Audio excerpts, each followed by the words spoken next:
If you saw a dirty, smelling madman crawling on the ground begging for water, what would you do?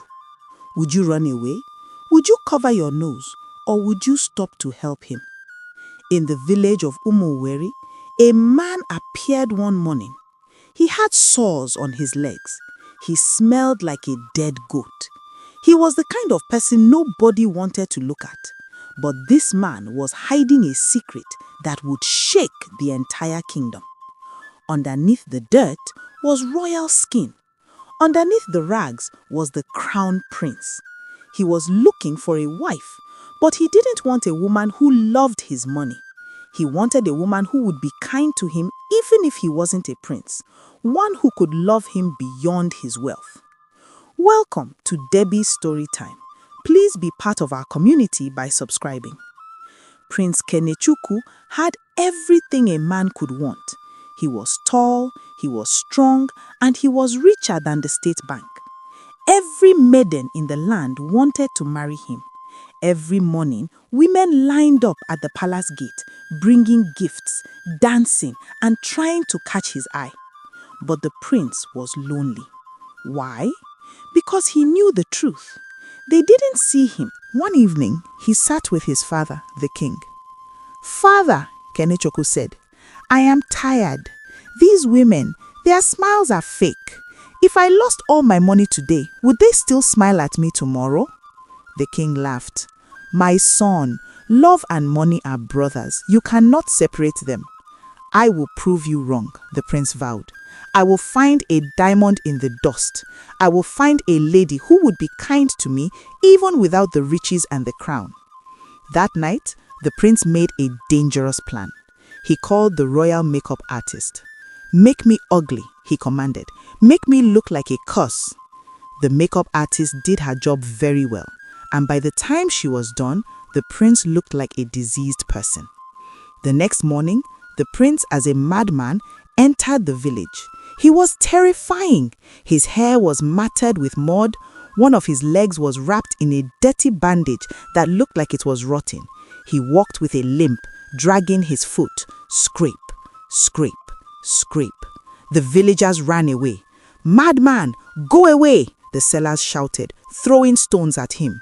"Don't near me!" a woman screamed. "Get out of the way and go to the evil forest where mad people like you belong," another said. "You should better die. Why are you still alive?" The prince felt a deep pain in his heart. Yesterday, these same people were bowing to him.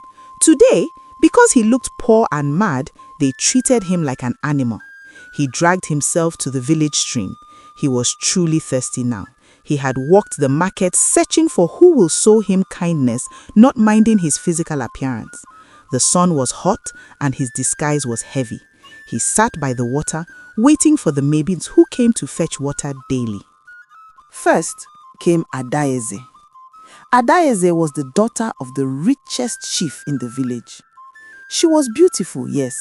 Her skin glowed, but her heart was black charcoal. She was rude and bullied people as she liked with her father's wealth. She came to the stream not to fetch water. Her maid did that, but to admire her own reflection and show off her riches to the less privileged who came to the stream to fetch water. The madman saw her. He crawled towards her slowly. "Please," he said in a small tone, his voice dry and raspy. "Water, beautiful sister. Just one cup. I am dying of thirst." Adaeze turned around. When she saw the filthy man near her expensive sandals, she screamed, "Tufiakwa! God forbid!" She jumped back, covering her nose with a silk handkerchief. "Who allowed this garbage here?" she shouted at her maids. "Pursue him away." The madman looked at her with pleading eyes. "Please, sister, I have no disease, just thirst." Adaeze laughed, a cruel, cold laugh. "You want me to use my gold cup to give you water? A disgusting man like you. Do you know how much this wrapper costs? It costs more than your entire miserable life." She looked at the mud on the ground. She used her foot to kick dust right into the madman's face. "Eat dust if you are hungry. Get out of my sight." she stormed off, leaving the prince blinded by dust and heartbroken by her cruelty and inhumanity. 10 minutes later, another girl arrived. Her name was Chidinma. Chidinma was an orphan.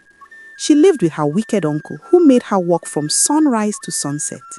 She had no gold, she had no maids, she only had a torn dress and a kind spirit. She walked to the water to fill her heavy clay pot. Then she saw him. The madman was lying on the grass, coughing. The dust from Abaize's kick was still in his eyes. Chidinma didn't scream. She didn't run. She put her pot down gently. She walked closer. She saw the sores on his leg. She saw his cracked lips. Her heart broke for him. She saw a human being in pain. "Sir," she whispered softly, "are you okay?" The prince looked up. He expected another kick. Instead, he felt a cool, wet hand on his face. Chidinma dipped her hand in the stream and gently washed the dust from his eyes. She took her small cup and filled it with fresh, cool water. "Drink," she said, holding it to his lips. Slowly, the prince drank. It was the sweetest water he had ever tasted. Then, Chidinma did something that shocked him. She looked at his bleeding leg. She didn't have a bandage, so without thinking, she tore a piece of clean cloth from her own wrapper, the only good wrapper she owned. She wrapped his wound. "I don't have food," she apologized, looking down, "but I have these groundnuts." She gave him a small handful of nuts from her pocket. The prince grabbed her hand. His royal ring was hidden under the dirt, but his eyes shone with love. "What is your name?" he asked. "Chidinma," she whispered. "Chidinma," the madman said. "God is truly good. Thank you for your kindness." The next day, the kingdom shook with news. Gong, gong. "Listen, the king is holding a royal ball tonight. Prince Kenechukwu will choose a wife. Every maiden is invited." Adaize was so excited. "The prince," she screamed, "he is mine. I am the most beautiful girl here." She spent the whole day bathing in milk and scented oils. She put on her heaviest gold jewelry. But in the orphaned hut, Chidinma was crying. She wanted to go. She wanted to see the prince just once. But she had nothing to wear. Her dress was torn where she ripped it for the madman. Suddenly, there was a knock on her door. Knock, knock. No one was there. But on the doorstep sat a box wrapped in banana leaves. Chidinma opened it. Inside was not gold or diamonds. It was a simple dress and a note that said, "For the angel who washed my eyes." The royal ball was blindingly beautiful. Adeza stood at the front, smiling her widest smile. She saw the prince enter. He was breathtaking. He wore a crown of pure gold. Adeza stepped forward. "My prince," she greeted with a big smile on her face. "I am here for you." The prince walked towards her. Adeze closed her eyes, waiting for a kiss. But he simply ignored her and walked past her. He walked past the rich daughters. He walked past the ministers' wives. He stopped at the back of the room. Standing there in a simple dress, looking terrified, was Chidinma. The room went silent. The prince knelt on one knee. "Do you remember me?" he asked. Chidinma shook her head, trembling. "No, my lord, I have never met royalty." The prince smiled. He pulled up his trouser leg. There, on his ankle, was a piece of torn, faded cloth. Her cloth that she torn to wrap his wound. Chidinma gasped. The madman?" The prince stood up and turned to the crowd. His voice was like thunder. "Yesterday, I was thirsty. I was dirty. I was dying." He pointed a finger at "This woman," he roared, "kicked dust in my face. She told me I was garbage." The crowd gasped. Adeze shook with fear. "But this woman," he held Chidinma's hand, "she washed my face. She tore her own clothes to heal me. She treated a beggar like a king." He looked into Chidinma's eyes.